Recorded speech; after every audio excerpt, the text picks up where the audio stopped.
Okay. Systems thinking review is one manifestation from Vanguard Consulting, which is what started as a UK-based company working with the public sector. And the aim of Vanguard Consulting, its whole ethos, if you like, is to challenge traditional management thinking, particularly in the public sector, but I know it's being extended also into the private sector. Applied systems thinking, and a particular definition of that, is also part of their ethos. And that's why I felt that it would be a really good fit for this conference about the thinking tester to have someone from Vanguard Consulting come and speak with us. Tripp Babbitt is someone who's been on the dark side with us in IT. He's a former Fortune 500 executive and former CIO in state government. But he's moved on to something that he currently finds more compelling, which is being a Vanguard Method interventionist, which is just a wonderful title, and the president of Vanguard USA. So I'm going to let Tripp come and tell us about the ways in which he's going to challenge our current thinking, especially about IT and about the design and management of work. Tripp, thank you.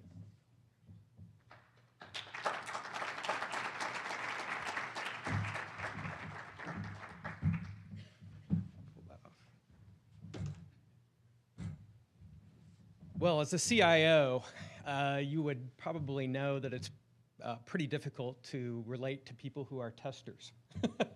As I've gone around and started to talk to some of the folks starting last night in the reception, I thought it was really interesting, some of the conversations that were going on.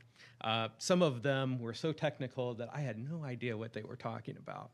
That makes me a true CIO, I believe, right? Isn't that what a CIO is supposed to do, not understand anything technical? Well, I probably lived that. One of the interesting things I did also before I went to this conference, I listened to some of the video that was being done, and the videos that were done from the last CAS conference. And I just, so I can get clear on this, I'm trying to figure out the whole awkward turtle thing. Paul, is that, do we have that? Yeah. Okay, all right. Well, I didn't know. Explain that to me sometime during a break or something like that. One of the things that I'd like to do during the course of this speech is for you individually to not believe really anything I say. And after last night's reception, I don't think that that would be difficult.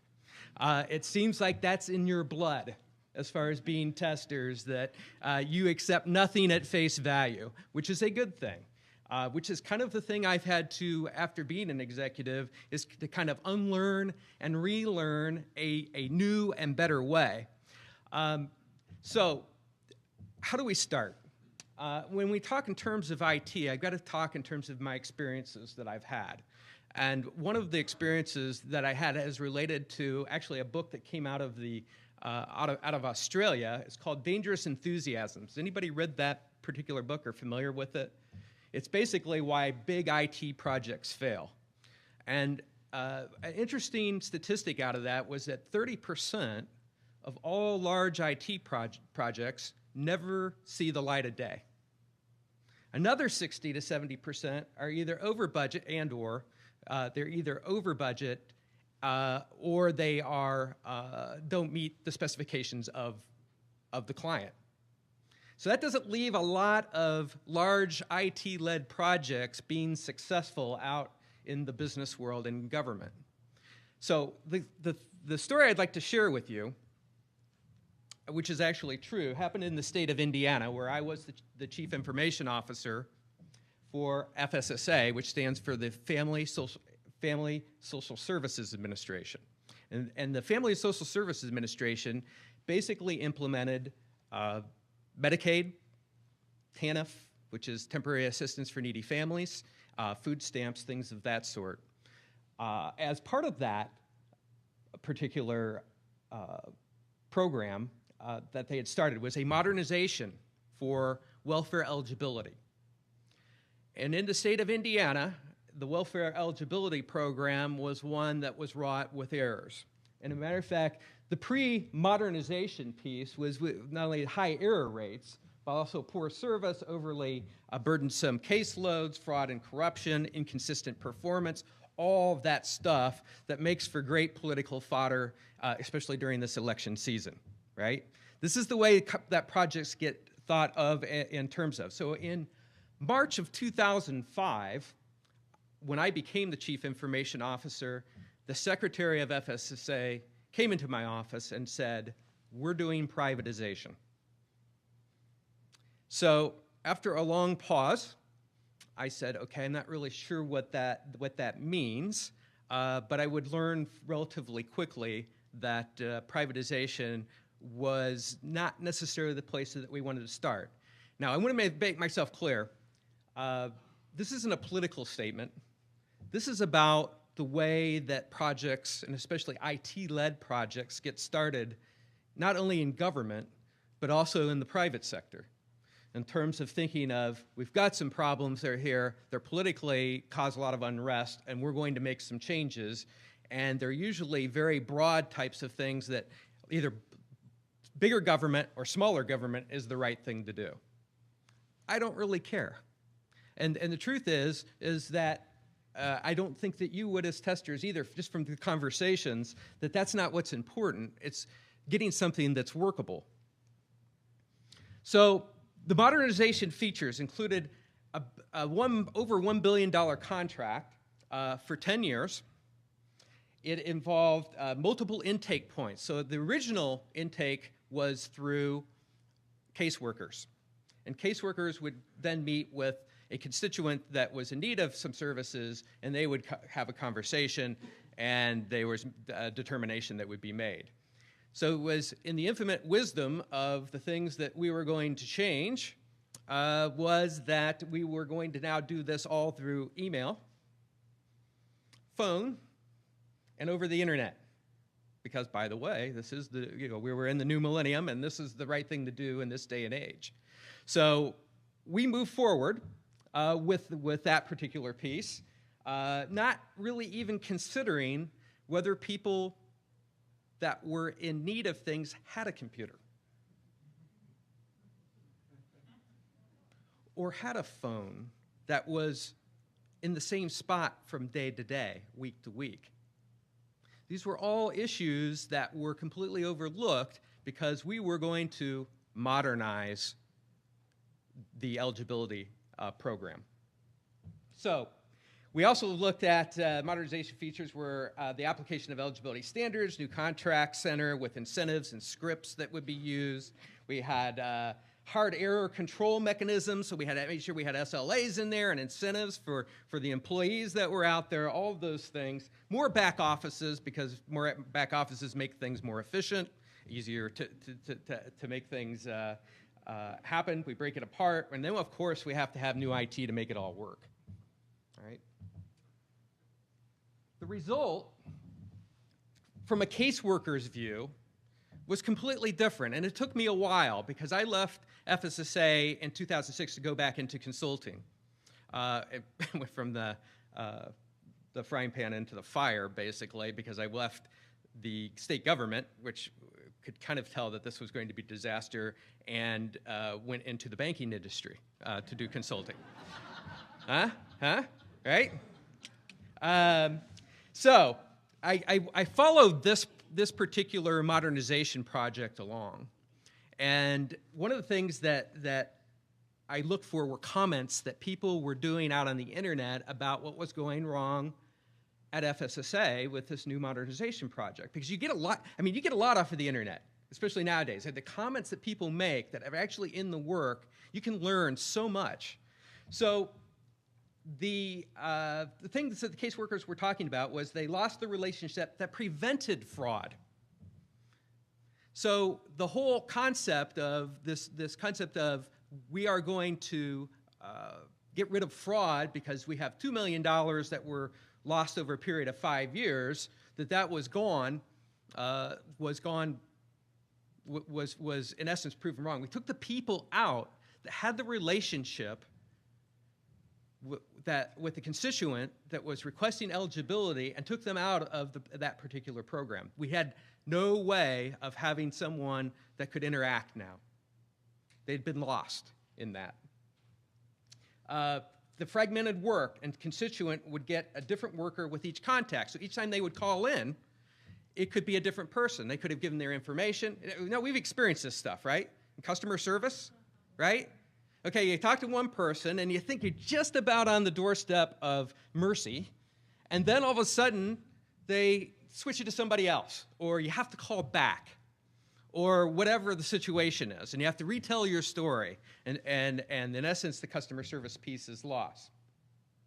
There were approvals were handed off because the state still had to do the approval process, so it was built-in disruption of flow in what was going on with the caseworkers. There were over 200 scripts for workers to go through when they answered the phone to figure out how to answer a particular question. And by the way, if you didn't answer the question the way the script said, you would get dinged for that, right? It would be bad. It would go on your performance appraisal. Productivity was the focus of management. How many are we getting through the system? How fast? And then the last thing is dozens of new applications, in essence, applications to navigate in the systems that they were using. These were the elements of the things that were in the modernization project. So the result, as reported by Indiana FSSA, and I just paraphrased this a bit for time's sake, timeliness got worse, error rates got higher, backlogs got larger, and ultimately, this past spring, there was suits against Indiana and the vendor, multiple vendors in this particular case, and there were over 25,000 exhibits during the trial. A 5-week trial, just this last spring. The program ended in 2009, October 16th, 2009. And with the cancellation of the project, with them suing each other, they've just now beginning to resolve it. We're waiting for what the court decision is going to be. Now, that is a IT-led project that I've seen up front and close. Now, I'm sure you've had your own experiences as part of large IT projects. So why do IT projects fail? Well, I'm not going to read through all these things. I just pulled a bunch of stuff off the internet, and you can read it if you download this particular presentation. But what I think I did learn since I've been with Vanguard is basically if we fixed all this stuff, it would still be the wrong things.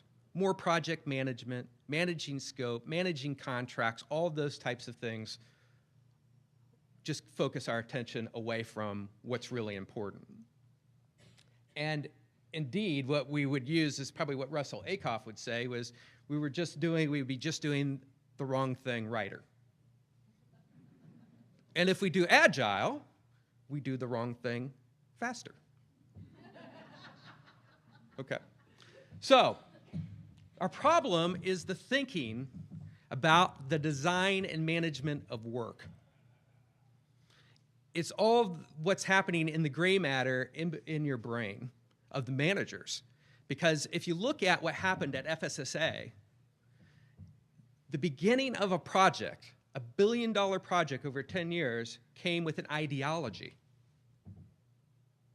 It didn't have anything to do with knowledge of the work or the design or any of those types of things. It had to do with an idea somebody had. And these are the way that IT projects that I've seen typically get kicked off. It's based on a lot of assumptions by management folks that really have never even done the work.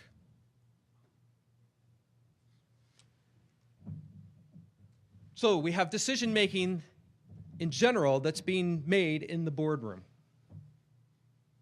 Where it really needs to be made is with the people that do the work. And this is really kind of the bedrock of what the Vanguard Method is all about. And I'm not here to advertise Vanguard, but I am here to try and get you to think differently. So what we have are my top 7 wondrous assumptions of a mass production industrialized service organizations. These are the things that drive any type of project, anything that's going on in service organizations. Well, I can even say, for the most part, even in manufacturing. Whoop. Oh, why IT doesn't work. In essence, these assumptions are the reasons behind why IT doesn't work. Okay, so the first one is one we just talked about, and that is that managers and specialists know best. And one of the things that you see when you begin to work with either government or private organizations is that it's kind of the tail wagging the dog. In essence, there are managers that wind up with some assumptions, or specialists in support areas that say, I've got an idea how we can increase productivity, how we can make these workers do more, the types of things that might be of interest to managers and what they pay attention to. So this is the first assumption, and it's closely related to it. The second assumption is we've divided the work into functional specialisms. The design of the work that we have, if you consider almost any organization that's out there, it's all designed the same way. You have sales, you have operations, you have HR, you have IT, you have pretty much a copycat. Now, I'm not saying everyone, but certainly most organizations are designed that way. And then, on top of that, we wind up beginning with a plan in order to roll out an IT project. And that plan then is divided up into how your work is functionally separated. And so everybody has their piece. But what this creates is suboptimization in your organizations. And the suboptimization means everybody's trying to optimize their piece of the pie at the expense of everybody else. And so we break it apart, but then we discover it doesn't synthesize very well. It doesn't come together. It doesn't work. And so these plans that we have that are rolled out are done without knowledge. It was Taiichi Ohno, and some of you I've heard talk about in terms of lean, that said the place to start is not plan, it's study. If we don't understand how things work, how can we create a plan? In this political season, this is where we often begin. We begin at plan because everybody goes, what's the plan that you have to solve these problems? What I want to know is, what do you understand about the problem? Which gets you interesting looks from people. Taiichi Ohno did some very interesting things in manufacturing. He would go out into the plant and he would draw a circle, and new engineers would go and stand in the circle and just observe for a full day. Do nothing but observe, and then if at the end of the day, Ohno would come back and he would say, what'd you learn? And if he didn't like what they said, guess what they got to do the next day? Go back into the circle, do observations. So the fourth assumption has to do with a focus on costs and budget. And this is a huge one, because this is the way most government thinking, even in the privatization was linked to that, was how do we get rid of costs and how do we meet budgets? Now, we have a saying at Vanguard. It's pretty simple. And the saying is, a focus on costs always increases them. Always. Why? Because we have the paradigm that we have is the problem. And in essence, the questions that we ask in management are, how much work will there be? How many people do I need? And how long will it take for these people to do them? And that's the fundamental question that managers are constantly asking, because it becomes a productivity question. One of the things that really struck me, I was on a plane to Budapest reading Freedom from Command and Control by John Seddon, who is the managing director at Vanguard, that struck me was this particular, what we now reference as the core paradigm of management. What he had done, and in his book describes, is something called failure demand, which is a failure to do something or do something right for a customer. And it became a new measure because now all of a sudden, these questions didn't really apply to what I was learning. I was working in the banking industry, and it just seems like I work very hard, Lean Six Sigma, Master Black Belt, the whole bit, but I'm getting 2-3% improvement, if that, because I don't know what the effect on the entire system was, probably maybe even making it worse. But in essence, once I read his book, and this new measure came to light called failure demand, and I thought, wow, because that means that all the activity that's being done doesn't necessarily have to be done. I work a lot with contact centers. We go into organizations and we find anywhere from 40 to 90% failure demand coming into contact centers. Then they outsource it. We call that outsourcing your waste. And they outsource it thinking, I'm getting, it's going to cost me less. But the issue is the design of the work that's creating the 40 to 90% failure demand in the organization. It's not just an activity. It's not a productivity problem necessarily that we just have. So managing activity against these financial targets just makes the problem worse in organizations. And you'll notice that the way that we improve IT is we add more project managers. We add more cost.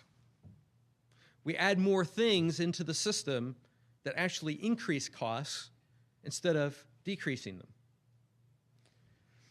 And then we're also thinking in terms of economies of scale, as opposed to what we would reference as economies of flow. Because it's all of a scale problem. We got more, so how do we do more with less? So if I'm constantly as a manager trying to figure out how to do that, then in a contact center, what you're looking at are things like average handle time. True story. I was sitting, this is about 6 years ago, I was on the phone with a major airline, and I had a bunch of international questions because I was making an international flight. Had not been going to a country I'd never been to before. And I thought, boy, I got probably 15 questions about where I'm going, how the airline handled these types of things. And I was on the phone, and I had this person who's brilliant, knowledgeable, answered my questions. 8 minutes in, she says, I got to go. But I got to go. And I couldn't quite figure it out, so I said, well, why do you have to go? She goes, well, I've used up my allotted time to be able to talk to you on the phone. Now, there are companies out there now that are challenging these existing paradigms. We have Zappos out there that is doing things differently. Tony Hsieh, familiar with Tony?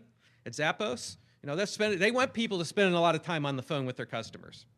They see that as a good thing. That's different.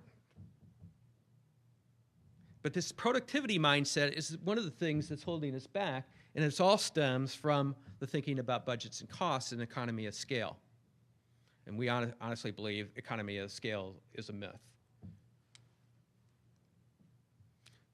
Another assumption, it's always down to the individual. We create IT systems that focus in on the individual, completely on the individual. How do we measure them more? How do we focus in on them? How do we make sure we get more productivity out of them? It was W. Edwards Deming that came up with what is called the 95-5 rule. I reference it, that's not his words, those are mine. And that is that the 95% of the performance of any organization is down to the system and not the individual. So all this time building things that measure the individual is crap.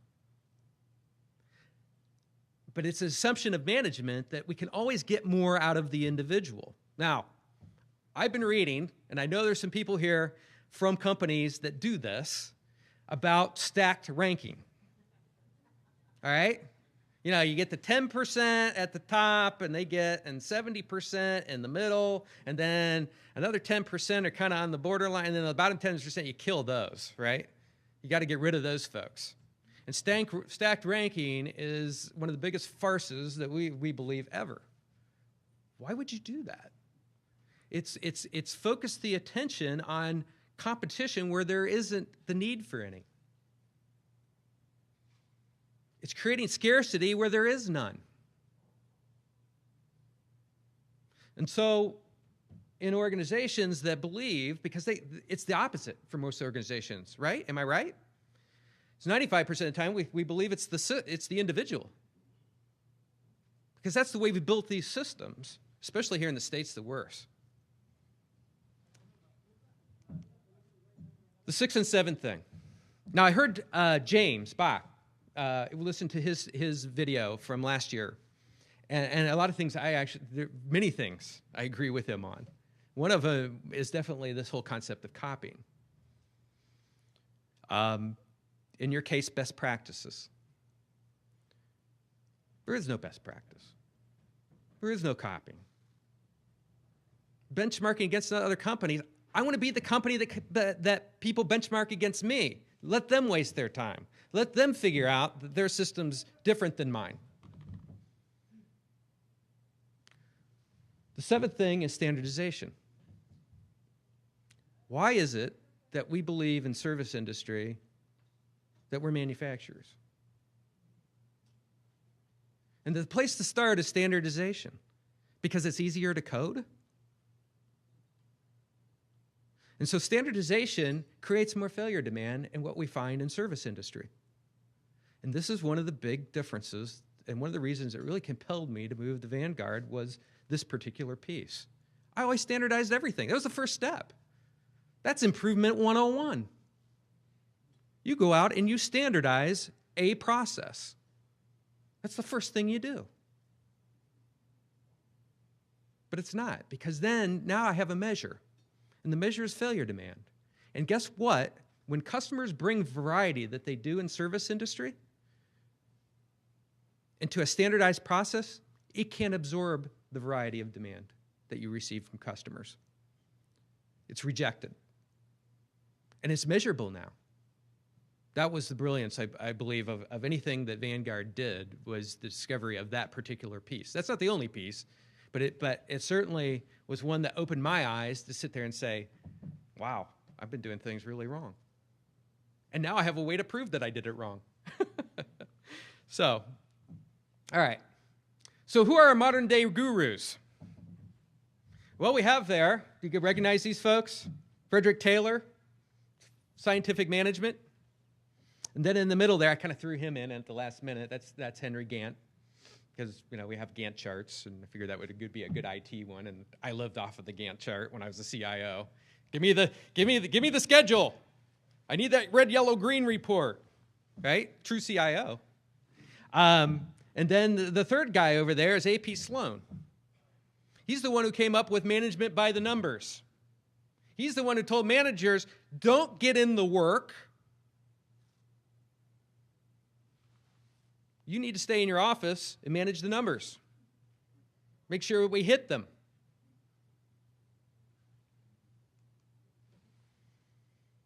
Does anybody recognize this person? Deming. I ran the largest Deming users group in the late 90s. It was an organization called ICPIC, Inequality, Productivity, and Involvement Council.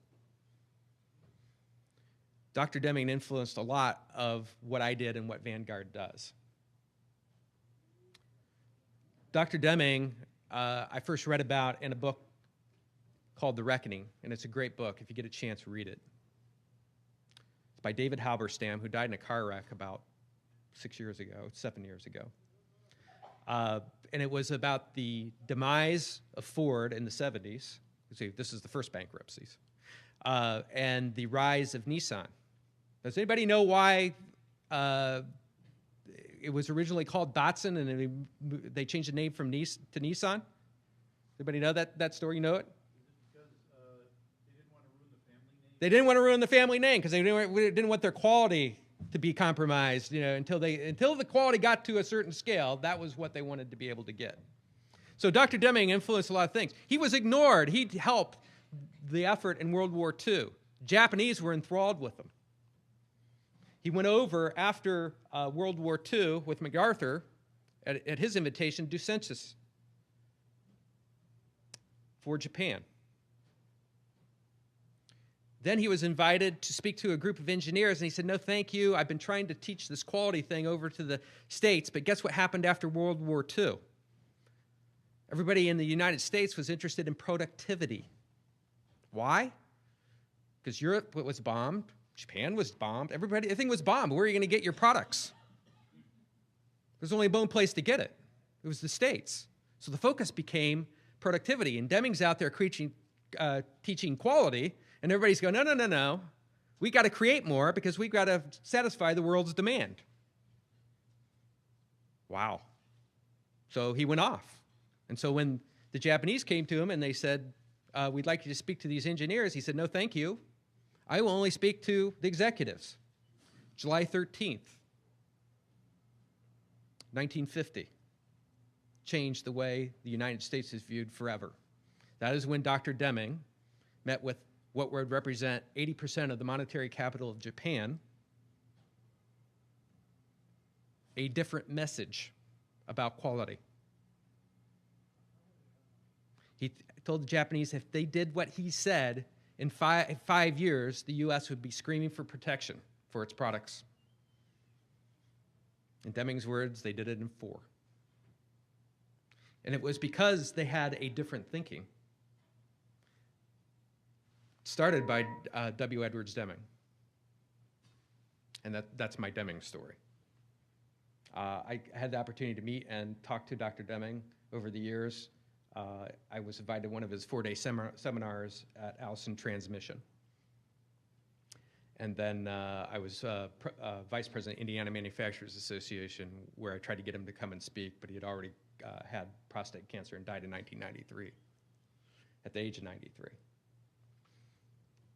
Okay. So what we have, if we know that in order to improve performance is down to the system, and these are things that Dr. Deming taught us, where the thinking has advanced from here is something that John Seddon brought in. Now, this is a guy that was an occupational psychologist. And John Seddon, when I first started to read his book, I looked at it and I said, occupational psychologist. Okay, that's like I worked with a little bit with Sengi's group. Group hugs, kick balloons, do stuff like that, to bond. This was different. He took a lot of the messages of W. Edwards Deming, and he, in essence, said, no. If we're going to change the system, if we're going to improve performance, we're going to have to change management thinking. And so the focus of what we do, in essence, is changing management thinking. So how do we go about this? How much time do I have? You're going to give me? 10 more minutes. Good. Okay. So if we know that performance is improved by making changes to the system, and that we have to change the design of the work, then we also have to be changing the thinking. And more importantly, we're going to have to change that management thinking, because all of those assumptions that we just talked about is what every manager believes. They all went to the same schools. I got my MBA, taught the same stuff. Oh, okay. All right. Well, make it 7. How's that? All right. Thank you. So Deming, in essence, taught, and one of the things that we see is that if we just improve the system that is out there, then we do things better. What I'm interested in doing is doing better things. And if we can change the management thinking about these assumptions, then we can begin to do better things. We can start in a different spot. We start in the work. And see, this is the issue associated with how do I change your thinking, is I can't coerce you. I'm not packing. I can rationalize you, which is what I'm kind of doing now. But how we change thinking with management is through a normative experience. They have to see these things for themselves. They have to understand that this failure demand measure is coming from the things that they've done. And once they make that connection, they change their mind. And so even with your questions, I can't change your mind. You're going to make your own value judgments about whether this stuff makes sense to you or not from your own experiences. And same with the managers. We do what is called making an informed choice.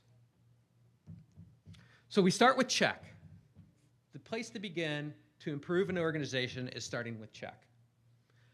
Understanding the organization as a system. This goes back to Deming when he first met with these executives in Japan. In essence, had the famous figure 1 from Out of the Crisis that basically said what we might call, some of you are familiar with, a SIPOC or a CPOC, suppliers, inputs, processes, outputs, and customers. And that, in essence, became the way in which we viewed organizations. Then we look for leverage points and plan. What are the key leverage points of an organization? And then we act on the system, and it's very rapid. In service industry, it's very, I don't have machines to move around. We get improvement very quickly in service organizations if we can change the design and change the thinking of management. And I like to call it the 0.4 multiplier because that's what we shoot for.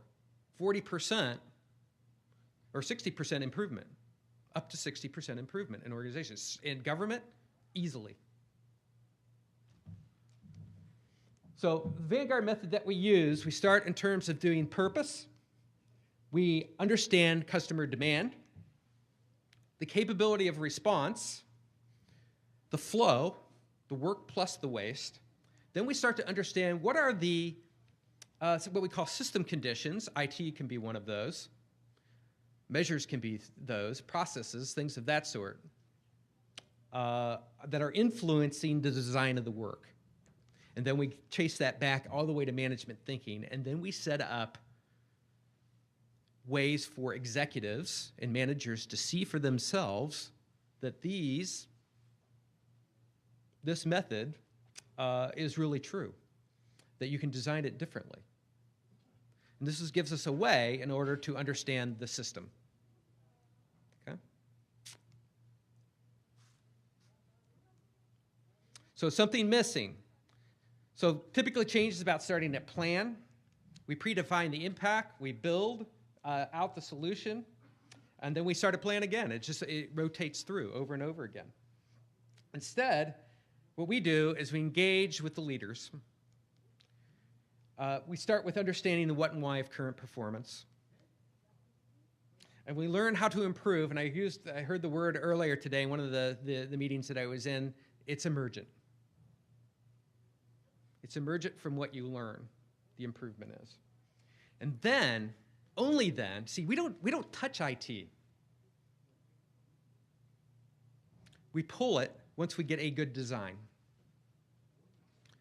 It's much different than the way things are happening today because everybody says, well, it's a green screen or it needs to be modernized or we need to automate. It's too much paper. It starts with understanding, going back to the same way that Deming started in manufacturing in Japan. And then we learn how to roll it in. We don't roll anything out because we roll things in, outside in, as a system from a customer's point of view.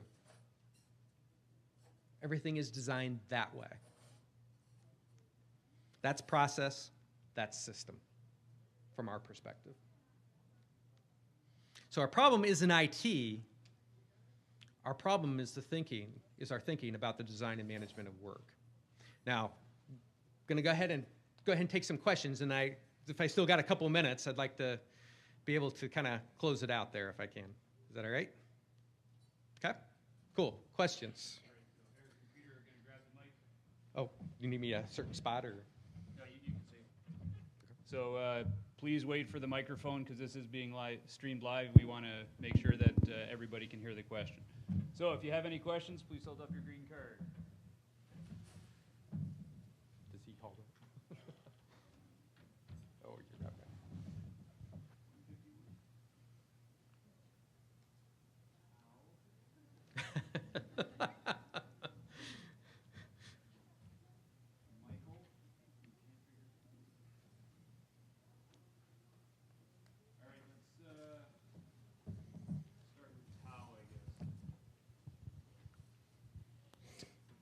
Hi, my name is Dave Bryce. Question I have is, can you tell a story or give an example of how you use your system to work on your system? how we use the system to work on the system. In other words, the Vanguard method on a IT system. No, the Vanguard method to improve the Vanguard method. Oh, very good. Well, that happens all the time, believe it or not. We're constantly trying to understand what and why of current performance of the method in which we use. It's a self reflection, if you will, when we go back through and look at the engagements that we have. The people that are in it are constantly feeding back to each other about what's happening with our design. And so it's kind of migrated over the years from some of the things that we learn. It's constantly changing. So, boy, specific example would be tough.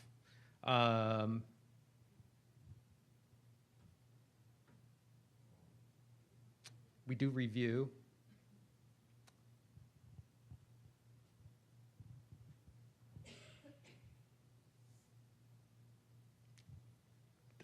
Yeah, I mean, other than just the kind of natural course of things, I can't really think of it being done consciously like that. You know, I never really thought about it, but we're always challenging each other's thinking about, you know, is this the right thing? What are the measures? What are the things that we're looking at end to end?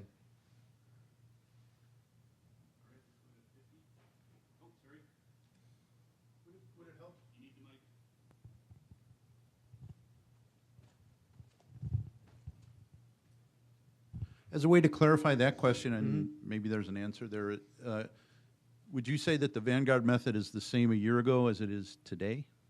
No. Okay.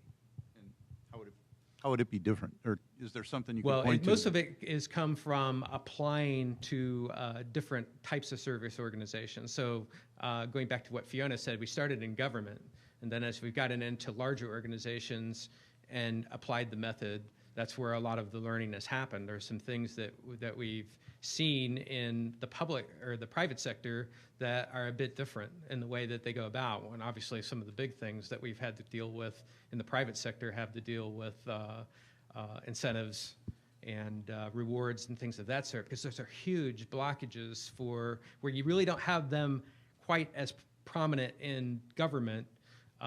They are huge factors and associated with what affects workers' thinking. So we actually call some of those things the de facto purpose.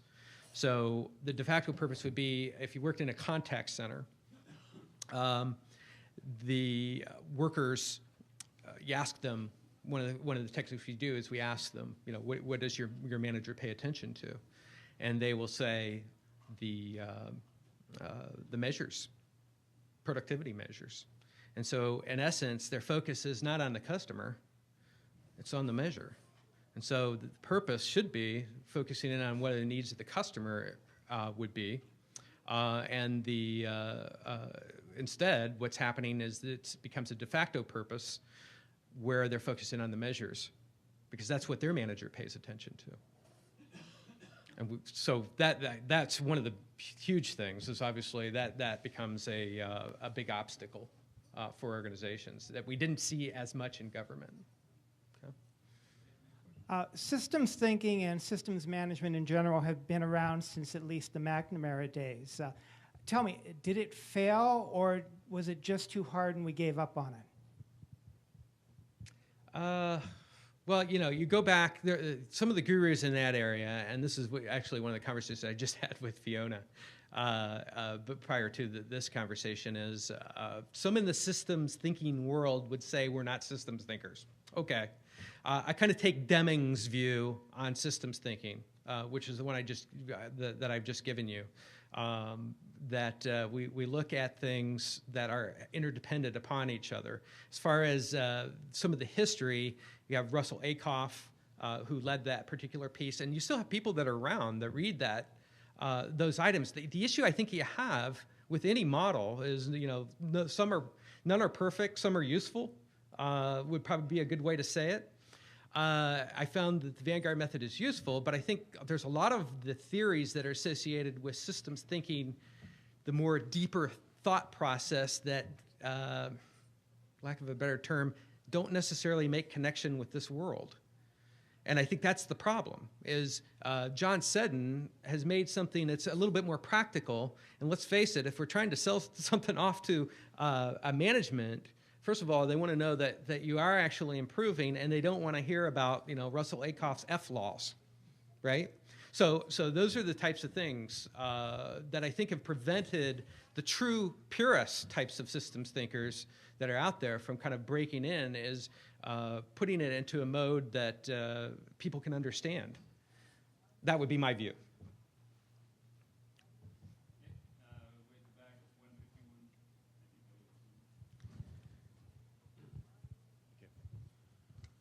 So you said that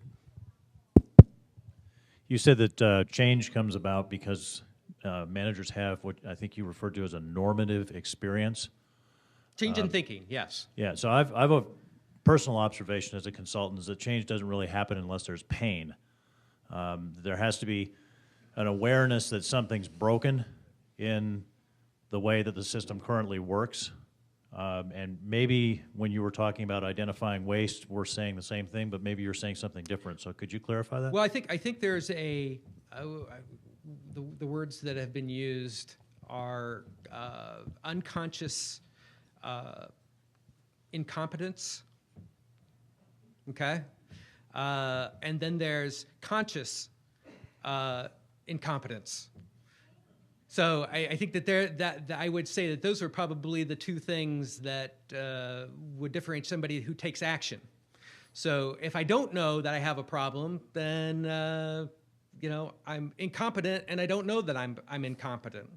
But some of the things that happen, the whole concept of failure demand for me was the one that woke me up. So it becomes a measure that I hadn't considered before. It became something very different that made me consciously incompetent, if you will. And not only as a consultant, but as someone who's trying to improve organizations. So I think management kind of goes through the same thing. There may be some need for pain. I think all managers are in pain. I've never seen a manager not in pain. You're not in pain? Okay, good. Well, there's one. But most of the people that we run into, from an improvement perspective, would see that that's something. Either they're trying to get to the next level, which causes pain, or they're getting killed because they're either losing the marketplace or their income statement and balance sheets don't look good.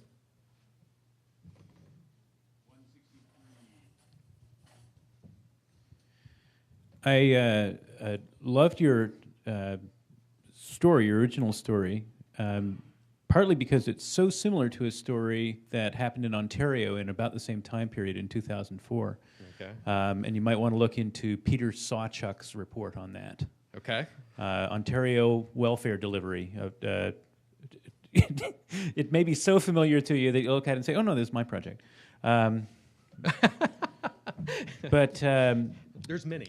What I particularly liked about the parallels in there is your observation, which was Peter's also, that the only explanation you could come up with for why people do stuff like this is ideology. Yeah. That it starts on an ideological basis. Now, you also suggested somewhat later on in the talk that the thing to do would be to talk to the leaders of the people who are doing the work. But I wonder if that's optimal, in that it seems to me that the people who are doing the work are probably in the best position to design the work. And I wonder if you've ever heard of the positive deviance movement.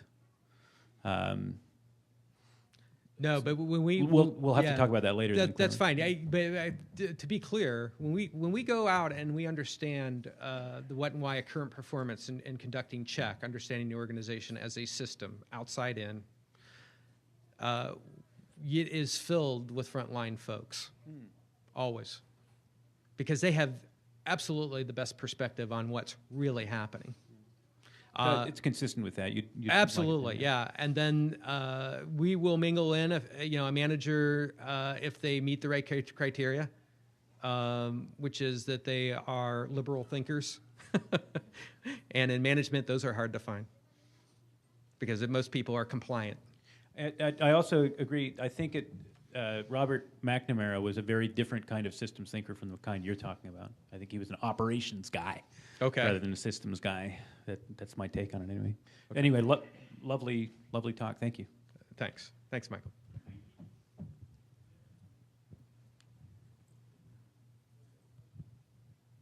Yes, this question is probably related somehow to the idea of the ignorant incompetence, or being ignorant of your own incompetence. But having worked in the government sector as well as the private sector, I've noticed that there's a little bit of a difference, and most of the managers I've worked with in the private sector in software really haven't read those books you talk about.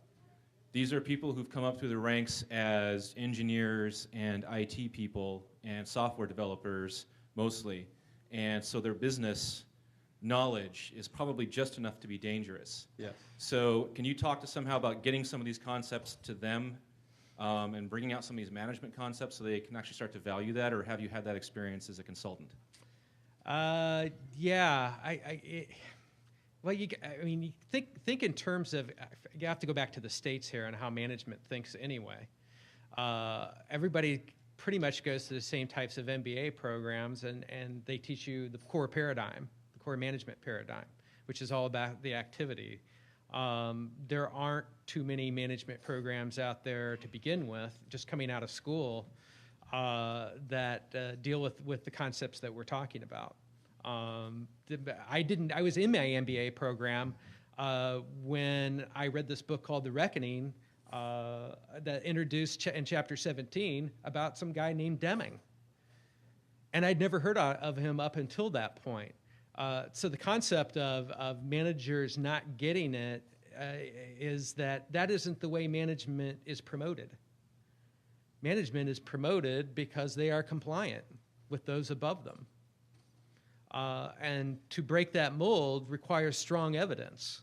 And evidence has to be gathered where the work is. And that's why it becomes so important in changing thinking, from our perspective, is bringing executives into the work and say, hey, have you seen this? You aren't going to believe what we just saw. I mean, I can't verbalize it. You got to see this. And the concept of, I'm not going to sit there and tell them to read a book. They have to pull for things like that. People aren't going to be open to ideas by laying a book on it. It'll sit there forever, especially on managers' desks. Hell, they can't even, strategic plan sits there for 2 years, right? Before anybody actually ever does anything with what they spent 6 months putting together the year before. So this is a system, because of the normative way in which we approach things, it's almost like a process of discovery, if you will. We pull them in, not for reading, but for seeing the evidence for themselves. And pulling them in by gathering evidence that they can see changes their thinking. Oh, wait a minute. Well, who made the decision to rate these guys like this? Oh, I guess that was me. So that is kind of a tactic, I would say, that we use, is to bring folks into the work so they can see for themselves. I don't know if I answered that completely. Have a follow-up with that? Well, in a way, but I think what we're talking about are people who don't know there's a problem. Wait for the mic. Or repeat the question. Yep. I think what I was specifically trying to get to is people who don't know there's a problem and don't know that they need help. Specifically, that they think the decisions they're making are the correct ones for whatever reason. And so what you're telling them is basically that they are not making the correct decisions, which is not something they're prepared to hear. Correct, and that's why I don't tell them. I let them see for themselves, right? That's okay. That's in essence that's the approach that we take. I can't, if I go in, that's what everybody does. Everybody goes in and says, look, there's 16 things wrong with you. Hire our company and we'll write a plan for you, and you go do these 16 things, and then off they go. We don't do that. What we'll do is basically say, we're seeing some things, you thought it was this problem over here, but I want you to show you something. I want you to come see it. Would you listen to a few phone calls here? You take a few phone calls? Oh, and that sometimes is a huge challenge, by the way. You ever try to get an executive to sit in and listen into a contact center? Wow. It can be tough. But that's in essence the way that we begin to change thinking, is in essence say, you think you have this problem, but that's a single loop learning type of thing. If you went to Chris Argyris stuff, the double loop learning is going in and seeing that, hey, it's being caused by something completely different than what you thought. Yes, I think that does answer it. Thank you. Okay. All right. I think I can see a little bit of a parallel. If I could paraphrase what you're doing, you're getting some stakeholders, you're providing them information that you've gained by learning about the system, and you're hoping that they're going to change their way of going about things. And as a tester who learns about a system, presents information to stakeholders, and is sometimes, well, not recently surprised anymore when the behavior doesn't change. I'm wondering what you think maybe from a more tactical, more in the trenches point. Well, I think how these things could be applied. It's interesting. Some of the pre-interviews I did with Ben and some of the other folks that I talked to prior to this, it was the reason that I'm here, because once I started talking to these guys, I thought, man, these guys are really broad thinkers.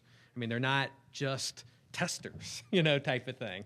Because everybody puts you into a kind of your own functional specialism there, and they can't be doing anything else because that's all they know. But none of that's true. You guys are in actually excellent positions to be able to affect things. It's how you approach folks in changing their thinking.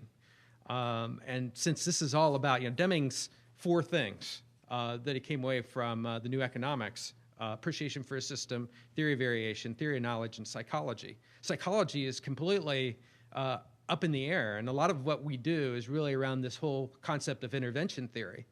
So how do we change thinking?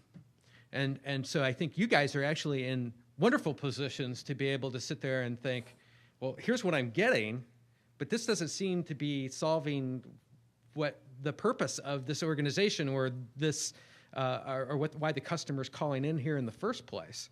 What are we doing here? You're kind of one of the last lines of defense, if you will, as from an IT perspective, because nobody listens to operational people anymore, right? They've been, if we're going to throw our money, we're going to throw our money into IT. If your IT people start saying, gee, there's something wrong here, and it's not what you think it is, then you can change the game. That's my view. I mean, that would be my thinking. Guys are smart guys. I mean, all of you. Having spoken with many of you, it's kind of taken to the next level. But you see, you don't have to do it in you can do it in a persuasive way without being a prick, if you will. In other words, you can go through and in essence say to someone, I'm seeing something. You ought to come here and take a look. And if you can frame it up right, and what I think this particular method does, it gives you mechanisms to be able to do that. How do I show somebody evidence to help them change their thinking? I think it's a powerful concept. And you guys are in a great position to be able to do those types of things.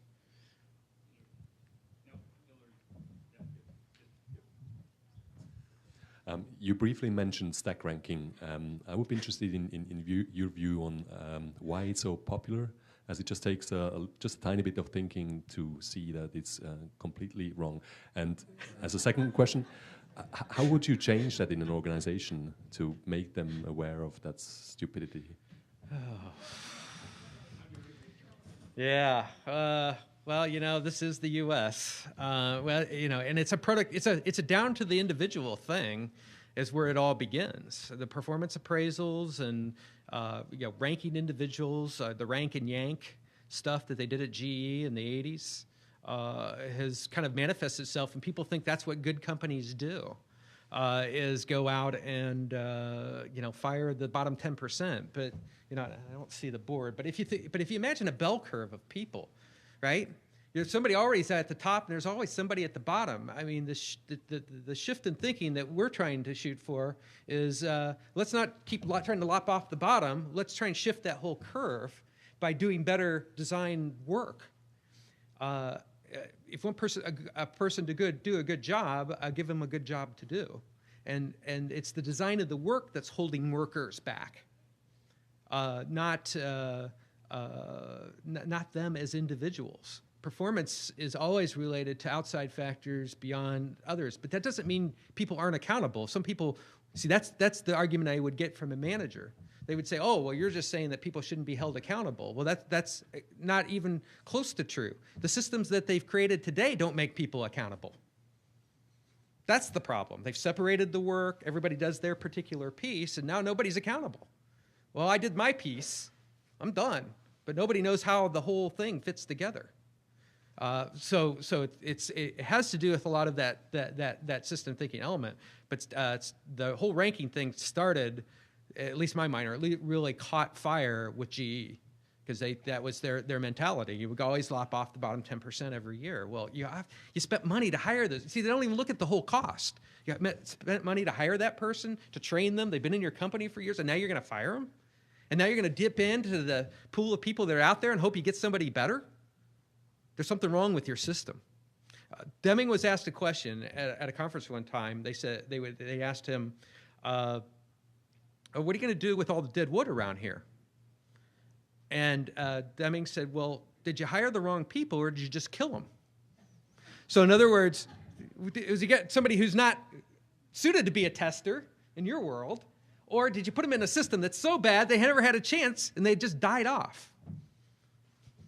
So, I mean, there are so many things that go into this type of thinking. Unpacking it is huge, and it's getting a lot of go around right now. I do a lot of blogging and things.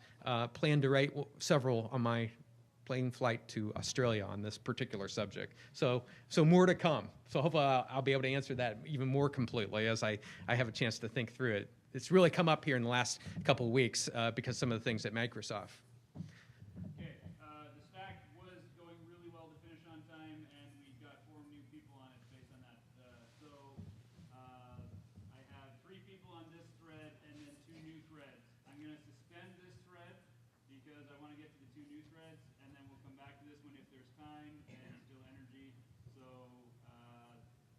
Cognizant of the fact that we only have supposed to be 2 minutes left, but because the time was stolen by the people doing announcements at the beginning, I am going to I'm making a unilateral decision to give 5 more minutes to this. So the next talk will start 5 minutes later, and we'll steal that from the break. You're welcome, everybody who disagrees with that. I don't care. The malevolent dictator. Okay.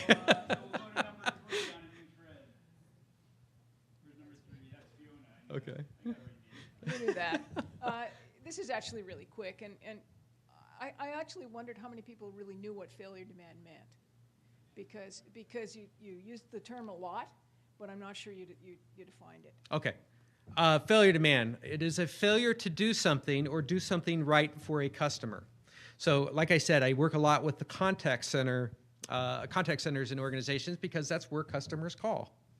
And when you have 50,000 or 500,000 phone calls a week, and especially some Fortune 500 companies that I've worked with, and 40 to 90%, well, I'll just tell you, there was an organization I got through working with that had 75% failure demand, meaning that if we redesigned the work and we got that 75% down to, say, 20%, that creates quite a bit of capacity for the organization. So it's a failure to do something or do something right for a customer right from the very get-go. And some of it's built into the system. So, for instance, in the organization I'm talking about, when somebody would call in for a sale, the salespeople will say, well, wait a minute, I get incentives for making sales, not for helping customers. So what they do is then they hand it off to somebody else. And then the customer's got to re-explain everything. And then this disrupts the flow. But the system's built this way. So if we can cut back on failure demand, it creates tremendous capacity in organizations and decreases their costs. But it takes different thinking about the design and management of work in order to achieve that. Does that help? Yeah, I think so. But would it be a concrete example, for instance, your story about calling up with 15 questions and only having half of them answered because the person ran out of time? Your next call was failure demand. That's correct. Everything after that. It was demand created by the failure to satisfy your That- need in the first call. That's correct. Or it might be because you sent something out that's very confusing to a customer that created demand, right? A letter that's supposed to explain things that just makes things really murky, and so they call in. And so what we do is when we study the what and why of current performance, we start to understand, and this isn't our call, by the way. The people on the front line that are part of the team that does this type of analysis and check are the ones that make these determinations. We don't do that. The 75% failure demand that we saw in the particular organization I'm talking about, in the telecom industry, was based off of what the workers saw themselves. Boy, we could have prevented that. If we would have done that right, or if we would have sent something out a little bit more clearer in the first place, this call would never have happened. And so reduction of failure demand it's only one component of it, what I do, but I think it's a powerful one. All right, 64.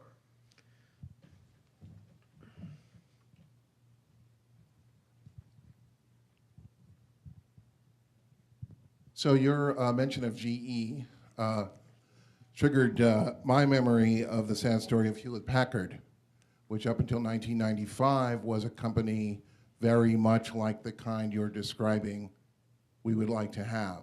Yeah. Companies that were devoted to quality, that were devoted to hiring the right people and then finding the right job for them, fixing things internally, until 1995 when Wall Street started to pound on them with the simple assertion that they were underperforming. They unfortunately decided to take the bait and drink the Kool-Aid of shareholder value, and I think we all know what happened.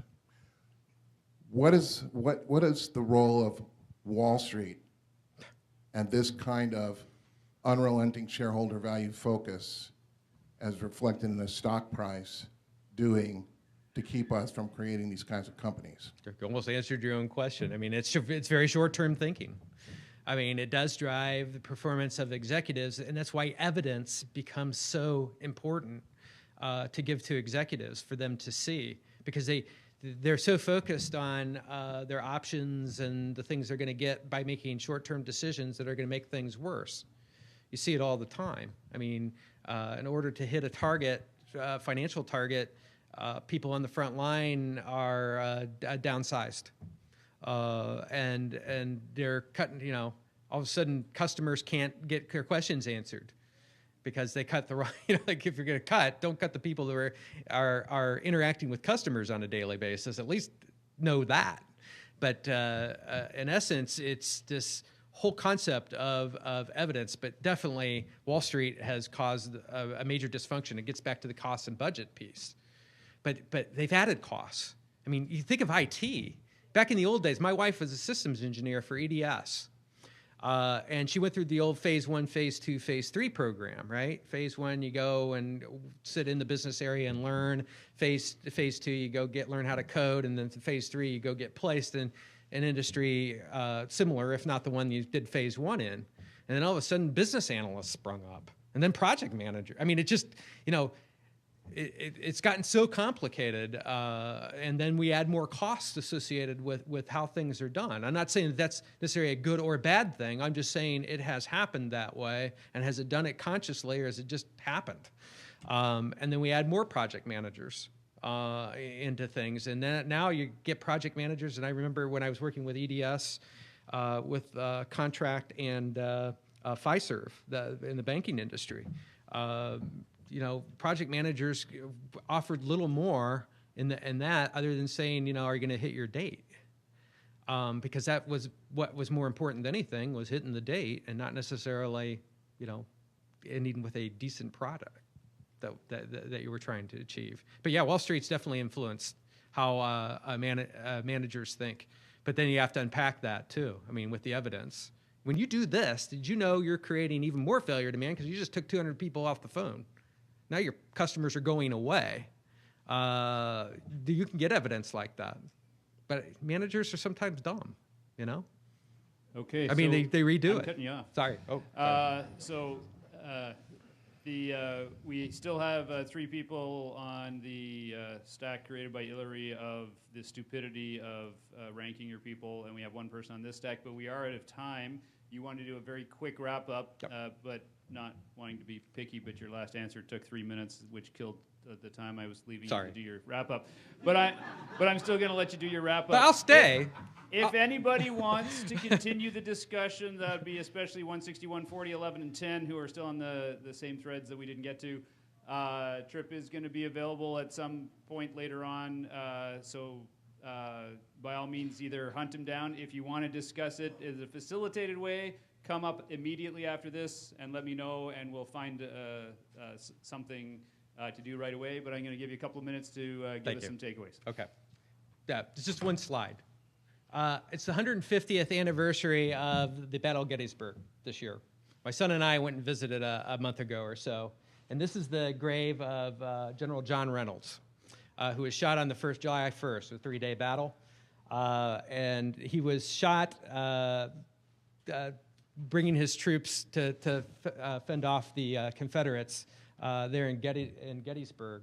And what he did, I was asking one of the tour guides, he did something called personal reconnaissance. Meaning, why would you have a general out front looking, with the soldiers as they're, heading into battle? And it was because they needed to see how many troops were on the other side. They did their own personal reconnaissance. And so my challenge to you basically is you need to do your own personal reconnaissance on this stuff. You guys are in the work. You guys see this stuff. But you can see it. Well, the good news is you won't get shot. not if you're there. But anyway, that's how I wanted to at least end it. Thank you very much.